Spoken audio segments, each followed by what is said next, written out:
I have been asked, I hope the voice is okay, it's coming. I have been asked to share my understanding of Sufism, a path of love. I would like to begin with the couplet. The path of love is like a bridge of air across a chasm of fire. Although today's topic is Sufism, a path of love, but I would like to begin by saying Sufism is no ism. It is neither any cult nor any creed. Simply stated, it is ancient wisdom. Sufism is as old as humanity. Traditionally, however, Sufism has been associated with Islam. Although Sufi saints existed even before Prophet Muhammad, but before the Prophet, they were not known as Sufis. It was only after a few centuries that they were called Sufis. According to Qushayri, that is 988 AD, and some other scholars like Shihabuddin Surawardi, the term Sufi was first used at the end of 2nd century Hijri, that is early 9th century AD.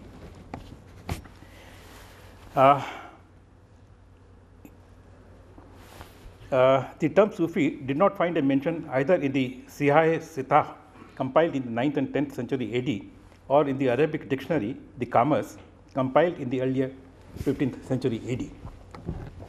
It is said that Prophet Muhammad had a lot of regard for the Sufis. He fed them and asked his companions to do the same. Ali al-Hujwari is quoted saying that Prophet Muhammad himself said, "He who hears the voice of the Sufi people and does not say Ameen is recorded in God's presence as one of the heedless." It is believed that a large number of prophets of God preceded Prophet Muhammad. In Islamic traditions, the number of prophets is 1,24,000 and the number of God's messengers are 313. The Quran mentions 27 of them, excluding Prophet Muhammad. Names of 22 out of these 27 prophets are found in the Old Testament. They are Adam, Nuh, Abraham, and Moses. They are the 4 prominent prophets. And 3 in the New Testament, that is Zacharias, John the Baptist, son of Zacharias, and Jesus. The other 2 being Dhul Karnian and Luqman. Maulana Rumi has said, quoting the Quran, that prophets tell the people that if all the seas are turned into ink to be consumed in writing the qualities and attributes of the Lord, the seas would dry up, but the attributes of the God cannot be completely written down. So to say that the Holy Quran contains only the knowledge and there is no other knowledge is also not correct, even in the view of Rumi. The whole of the Quran, however, is transcribed in ink worth a little money. So the whole of the knowledge is not this alone, for even before Prophet Muhammad and his Quran, there were prophets like Moses and Jesus and others, and the words, that is knowledge of God, existed. Sufism, to its followers, meant to acquire the inner knowledge, the enlightenment that could enable them to realize the truth, which is also the underlying objective of all the religions. This being central to all religions, the Sufi fundamentals existed in all religions, and therefore Sufism traveled beyond the borders of religion. The essential of Sufism found an expression in all societies trying to achieve perfection. Mahatma Radhamohan Lalji, a great Sufi master of the golden chain of Naqshbandi Sufis, in 1900 to 1966 he existed, has said that not all the occult knowledge is given out at one time. As the humanity progresses, more and more knowledge is received. It is also stated in the Quran 15:21, that is Surah 15 and Ayat 21. We possess the treasures of everything, but we bring it down only in a known quantity. It is also related to Prophet Muhammad that he said that the Quran contains in it the knowledge of the ancients and the moderns. The Sufis have been assimilating the best of various practices and thoughts in order to achieve the perfection. It is ancient wisdom. According to Dr. S.S. Radhakrishnan, wisdom is not to be confused with theoretical learning or correct beliefs. For ignorance is not an intellectual error, it is spiritual blindness. To remove it, we must cleanse the soul of its defilement and kindle the spiritual vision. For the revelation of wisdom, one needs to purify his heart and sacrifice his ego. Mahatma Radha Mohan Lal Ji has also said that the way of training of Sufis is not exclusive to them alone. In the Srimad Bhagavad Gita, it is described in a similar way, except that the Sufis developed a system of tawajjuh, that is, transmission of spiritual energy from heart to heart by focusing one's attention, which is the only difference. The great Sufi master of the Naqshbandi order, Hazrat Maulana Shah Fazl Ahmad Khan Sahab, has said that this occult science of Sufi saints in fact belonged to the ancient Hindu saints, which was lost in oblivion by them and is being now reintroduced amongst them. In this context, it is important to mention that Lord Sri Krishna states in chapter 4, shloka 1 and 2 of the Srimad Bhagavad Gita that this knowledge was given in the past to Vivaswan, and from Vivaswan it traveled to Ikshvaku, to Manu, and from Manu to Ikshvaku. This knowledge thus passed on in succession from one to another, but was lost in oblivion with the passage of time. Dr. Chandragupta, a Sufi master of the Naqshbandi order, also used to say that this method of spiritual practice was prevalent amongst Hindus in the past. He related it to Lord Sri Krishna, who was known as the Yogeshwar, being the greatest master of the Anahat Naad. His flute, in reality, represented the Anahat Naad, which echoed in the form of heartbeat in the hearts of thousands of gopis and gwalas who were devotees and were fortunate to receive his grace. It is important to mention that this wisdom was not transmitted as a theoretical knowledge, but was a transmission from Lord Sri Krishna to Arjun from heart to heart. This revelation took place in the battlefield after the conch had been blown, and undoubtedly there was no time for both Lord Sri Krishna and Arjun to enter into any intellectual discourse at the physical plane. The Holy Gita contains about 700 shlokas, and even a bare reading takes about 2.5 hours. So it is practically impossible for both of them to stand in the battlefield and say, okay, let us have a theoretical discussion, and the Duryodhana and the other party would wait for them to, having finished all this.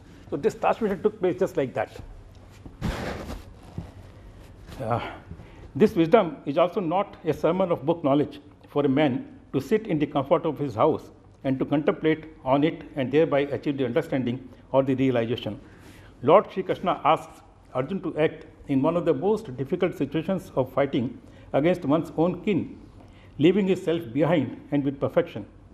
This exactly is a Sufi way, to live consciously and learn through practice and participation and through one's own experience. It is a positive way of living in action and not that of an idler. Sufism is spiritual activation and evolution through participation, practice, and self-experience. It is a process of evolution of self in harmony with others. Sufis believe in evolution of a man into a complete man through enlightenment attained through one's own experience and understanding. The spirituality of Sufis reflects in their everyday action. It is not something external, reserved for some special occasion, but a part and parcel of their being. Sufis make a conscious effort to evolve as a perfect man.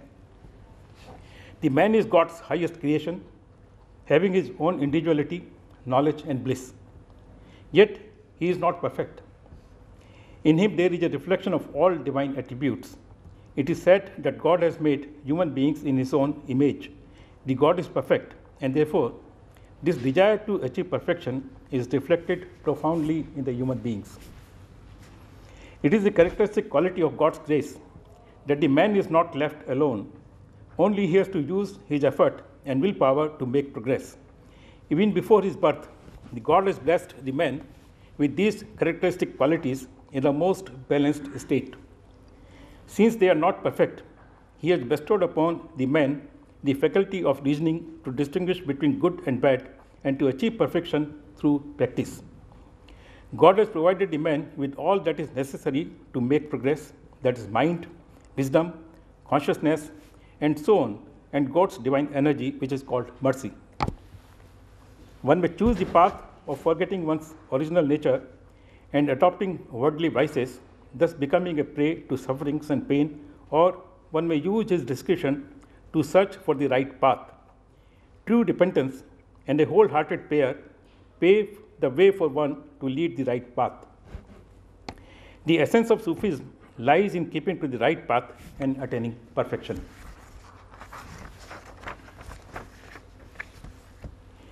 In regard to spiritual evolution of a Sufi, Hazrat Abu Yazid al-Bistami, he was popularly known as Bayazid, one of the greatest Sufi masters, who is known to have spoken first time about fana.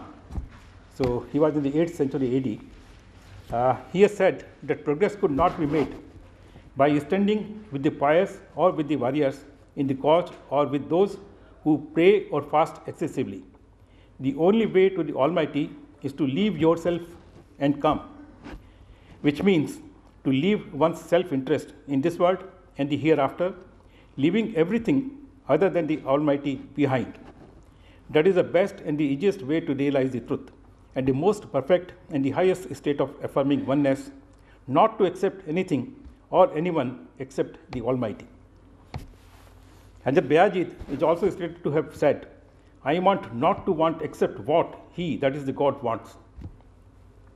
Hazrat Abul Hasan Kirkani said, he was his disciple, Hazrat Abul Kirkani, I want not to want is exactly the wanting, which is the real desire of a Sufi. The Sufi therefore is one who has emptied himself of everything, who has left everything behind except what he really is. He has removed all the dust and the rusting from the mirror of his heart, which now shines with divine glory and reflects God's presence. The Sufi is one who has submitted himself to the will of God and who lives in union with the God. The Sufis want to be nothing. It is their ideal to lose all their identity, that is the complete sacrifice of the self, the ego. An interesting anecdote concerning the famous Sufi saint of Punjab, Hazrat Bulle Shah, who was from the Qadri tradition of Sufis, is related. It is said that once in the month of Ramjan, Bulle Shah was offering prayers sitting inside a hut, and some of his followers, disciples, they were eating carrot in front of the hut. Some Muslims who were observing Roja and were passing by asked them why were they eating at the time of Roja. The followers told them that they were eating because they were feeling hungry and asked them to mind their business. The passengers thought that perhaps they were not Muslims. To confirm this, they asked the followers who they were. The followers replied, we are Muslims. Do Muslims don't feel hungry? The passengers asked them not to eat at the time of Roja, but the followers did not stop. The passengers who were riding on horses got down, snatched away carrots from them, and also gave them a few blows. They, begged them. It also occurred to them that their master would also be like them. They went inside the hut and asked Bulle Shah who he was. Bulle Shah was sitting with his eyes closed. He did not say anything, but he just did like that. So again, they asked Bulle Shah who he was and what he was doing. He just did like this. So they thought that this man is mad, and they left the hut without doing anything to Bulle Shah. Immediately after these fellows left, the followers came inside and said to Bulle Shah what has happened. So Bulle Shah asked them, you must have done something wrong. So they said, we have done nothing wrong. We were only eating carrots, and these fellows stopped us from eating carrot. So Bulle Shah asked that, what did they ask you? So these fellows said that they asked us who we were, and we told them that we were Muslims. So Bulle Shah told them that, look, you became Muslims, you were beaten. I am nothing, so I was not beaten. So the essence of the story is that if you are nothing, if you don't become anything, you are not disturbed by anyone, you are not beaten by anyone. The moment you become somebody, that is the problem. The Sufi is a complete man with his essential personality reflecting from deep within. Sirajuddin, a scholar from Kashmir, has said, "The Sufi is a rose among roses and a thorn among thorns." Khwaja Hassan Sani Nizami, Sajjada Nashin of Hazrat Nizamuddin's Dargah here in Delhi, he has said, "A Sufi is liberal like the ocean, kind like the sun, and humble like a river." And Maulana Rumi has said, "The Sufi is drunk without wine. He is lost in his master's love. He is sated without food, shows opulence in poverty, joy in sorrow, and loves even his enemies." Outwardly, the Sufis may look to be anyone: a peasant, a merchant, a soldier, a physician, lawyer, teacher, or a housewife. And according to the understanding of the viewer, they may seem mystics, magicians, practitioners of occult sciences, or just the ordinary person like anyone else. Some of them may talk, others may be silent. Some of them may walk relentlessly, and others may sit and train disciples. They are the people from this world, but still not of this world. Their ideal is to be free from ego, manifested in various forms such as ambition or pride. They live for social harmony with equal respect for all religions, for they see the same quest for the truth underlying all religious practices, but at the same time not having blind obedience to customs and rituals. Sufis, therefore, lay stress on the unity of inner teachings of all religions rather than on their outer form. Conforming to the outer form of religion is important for Sufis only to the extent that it does not inhibit spiritual progress, the real objective being to grow beyond religion, to understand the real meaning of the religion, and to realize the truth by one's own experience. If one looks upon them as saints, one would benefit from their sainthood. One would benefit from them for their company anyway, even if one does not revere them as saints, since their heart radiates the energy of love and induces the feeling of love in the hearts of others, resulting in the peace of their mind. For them, the world is the place where the mankind has to gain experience. Human beings have been given freedom of action, good or bad, according to their desires. The spiritual progress is based on knowledge, which in turn is based on movement. The capability to act lies in the soul. Contact of soul with the physical matter is therefore necessary so that on the basis of experience it may acquire knowledge of the world and thereafter the knowledge of the truth. A physical body is necessary for realization. The importance of physical body cannot be denied. It is very important. The soul needs an outer covering, the physical body, just as for a seed, the outer shell is necessary. If a seed is sown without its outer covering, it will not sprout. It will not grow into a tree. Similarly, the soul also cannot realize the truth without a physical body. The experience of pain and suffering enables one to understand pain and sufferings of others and develop sympathy and kindness for them. It is a process of constant evolution and achieving perfection as a true human being. This desire to become perfect, to remove all imperfection, is love. This is true of the love at the physical plane as well as at the spiritual plane. At the physical plane, eyes love to see a beautiful thing, ears love to listen melodious songs, and nose loves to smell flowers, and so on. It is this lacking in the sensual perceptions which is desired to be fulfilled and is called love for that thing. At the spiritual plane, one desires to remove imperfection of one's conduct. The love for the saints of God is explained because of their perfection in conduct, and therefore people are attracted towards them. The love for God is also explained similarly because the God is the most perfect. He has created the universe and he runs it perfectly. One who does not understand it lives in the world with anguish, pain, suffering, and sorrow. He lives miserably. One who has this knowledge also lives like an ordinary person in the world, but he lives with the understanding that the world has been created by the God, the Lord of the universe, who is running it perfectly. This understanding makes him live happily in the world in accordance with his desire, and it results in love for God reflecting in universal love. Mahatma Radhamohan Lalji has said, love is quenching the thirst on the physical plane, but thirst is not love. The human being is love, and love, that is God, loves the human being. To realize love is to realize the God. If one sits before the open fire, it warms him. There is no effort on his part. Those who have realized the truth are like this fire, and their company ignites the warmth of love in the hearts of seekers. God realized himself in the heart of hearts of the human being. It is like the ocean and waves. They disappear and are here. When we realize, love disappears. We cannot give shape or name to love. The deeper one goes, the more it disappears. It radiates from every part of the body. Sufis are lovers. They are beloved of God. Prophet Muhammad was buried without a shout. Why? The answer came after 1200 years. Sarmat, a Sufi saint, he was in Delhi, provided the answer. The ruler Aurangzeb asked him, "What sort of a man are you? You have nothing to put on." He was naked. He did not wear anything, Sarmat. You have nothing to put on. Look at you. You are naked. But I am a king. I can dress the whole nation if I wish. My own garments are rich and wonderful.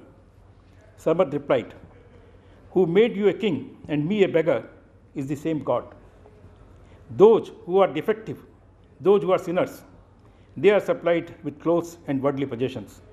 But those who are saints do not need all this, for they are the beloved of gods."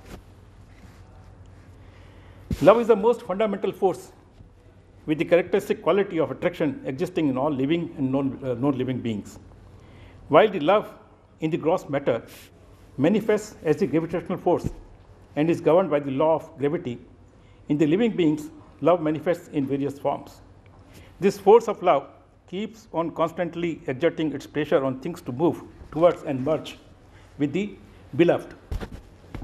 The gross matter is continuously attracted towards other material bodies, be it the tiniest particle or the celestial bodies, and the soul inherently urges to merge with the Supreme Soul. Big or small, living or non-living beings, this fundamental force of love exists universally. This force of love would have had its way, and everything would have merged with the origin, the Creator, if there were no movement. The universe would have collapsed because of the gravitational force if the tiny particles and the celestial bodies were not revolving in their orbits. Similarly, the soul also would have merged with the Supreme Soul if it were not for the fulfillment of Almighty's desire that the soul through movement should gain experience, feel the pain and sufferings of others, acquire compassion, and thereby shed the feeling of separate existence, that is ego, and ultimately realize the truth of the unity of existence. The universe exists because of his desire. It is his Leela, the divine play, in which every living creature is rejoicing, oblivious of the true nature of things and the real purpose of life. It is only a few to whom he reveals the secret of his love and takes them to their original state of love. All the religions lay stress on love for God, but it is difficult to understand what is really meant by love for God. For most religions, the love for God is expressed in obedience and worship. The true nature of love, however, needs to be understood. One loves oneself the most. It is a fact of life, experienced by everyone sometime or the other. One loves oneself the most because of his identification with one's own self. If one loves somebody else, it is because of the reason that he starts identifying himself with that other person. For example, the mother loves her child because she identifies herself with the child, so much so that she feels the child as a part of her own existence. On the contrary, the child has no identity of his own, for its ego has not yet grown. The child knows nothing except the mother, being completely dependent on her, which explains its love for the mother. As they both grow, the child starts acquiring its own individuality, and the mother also starts recognizing child's independent existence. The degree of love starts getting affected. When one talks of love for God, this sequence is reversed. One could consider God as the mother of all mothers and the seeker as the child, who has to traverse the path from a state of grown-up ego to the state of complete dependence on God, that is, surrender unto Him. With the complete surrender of the ego, one acquires the spiritual knowledge that His essence is the essence of God, that is, the duality starts disappearing, and one starts realizing that his reality is nothing but the reflection of God. With this realization, one reaches the state of unity, that is, the state of oneness. In this state, there is no difference between the love, faith, and enlightenment. This is the true knowledge. When this realization dawns, one's self exists no more.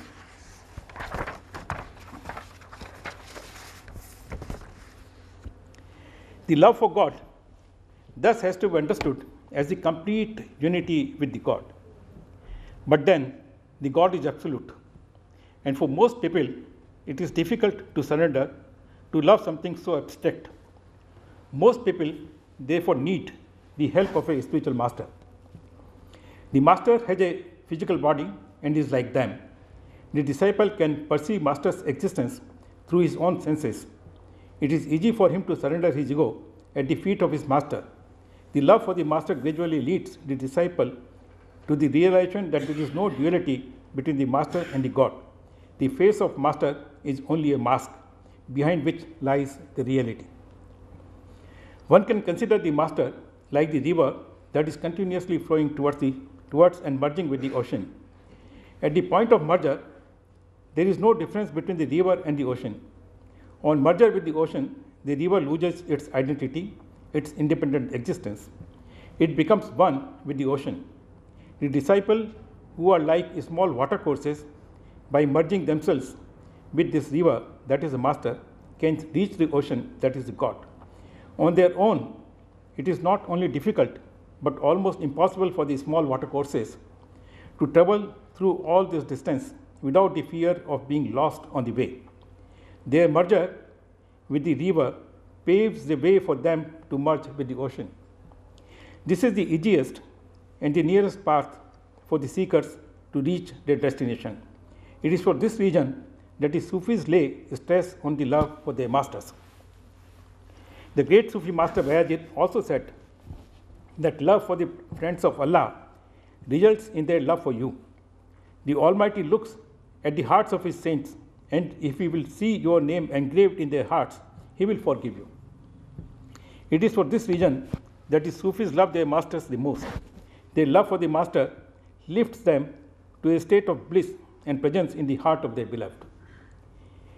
It is related to Hazrat Abul Hasan Kirkani that once a group of traders who were to pass through a dacoit-infested jungle met him and asked him for help. He told them to remember the God if they confront the dacoits, and if they cannot remember the God, they should remember Mr. Kirkani. It so happened that when these people were traveling, they came across the group of dacoits, and they started looting these fellows. Most of them did not believe in Abul Hasan Kirkani, and they started chanting God save us and things like that. But only one of them remembered Abul Hasan Kirkani, and it so happened that that man became invisible to the dacoits and he was saved. All others were looted. On their return, they came back and asked Abul Hasan Kirkani that they all remembered God but they were not saved. So what was this? Why, how it happened? Only this man was saved. Abul Hasan Kirkani replied that you all remembered God through your mouth. It was not in your heart. This man remembered me, and because I remember the God through my heart, the God saw his name in my heart and saved him. So that is how the master helps the disciples. A disciple on whom this secret is revealed, that the God loves his master, is definitely the recipient of God's grace. A story is related. A king had 10 wives who wanted to know whom did the king love the most. They asked the king. The king showed them a ring and said that next day, whoever of them has the ring is the most beloved wife.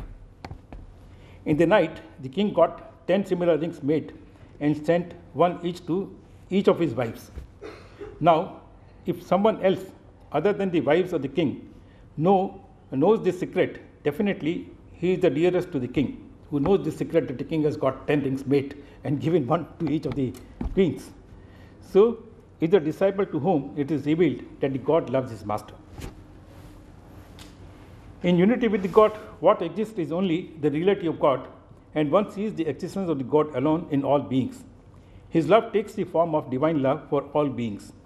The love for God does not mean hatred towards the Word, rather it results in the understanding that the others need to be treated in the same manner as one would himself like to be treated. One cannot be saying that he loves God by neglecting his duty towards the others.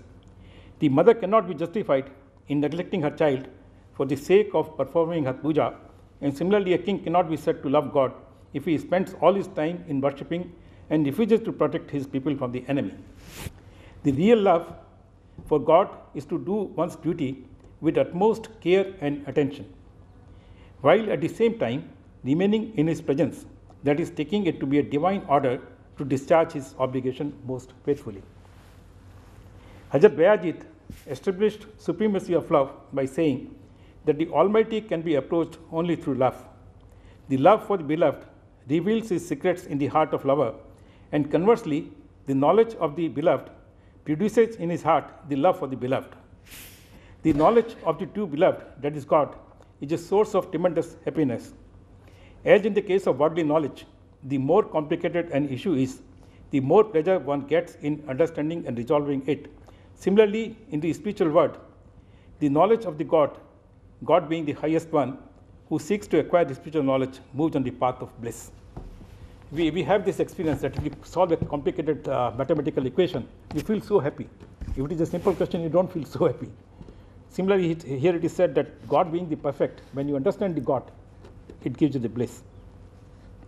In regard to supremacy of love, the great Sufi master Mahatma Ramchandra ji has also said that love is such a thing which crosses the limits of the seven skies. His disciple Thakur Ram Singh ji also used to say, love is all-encompassing. The Almighty can be realized only through love. The illiterate gopis had won the love of Lord Sri Krishna only through their unfettered love. The true love brings in enlightenment. In fact, there is no difference between love and enlightenment. Love is God, and the purpose of acquiring knowledge is to know the God. Love is the culmination of knowledge, and it is the height of enlightenment. I would also like to narrate an anecdote relating to Amir Khusro and Hazrat Nizamuddin. Amir Khusro was a devoted disciple of Hazrat Nizamuddin. He was a poet who used Urdu for the first time to compose songs, riddles, rhymes, enigmas in common man's language to reach their hearts.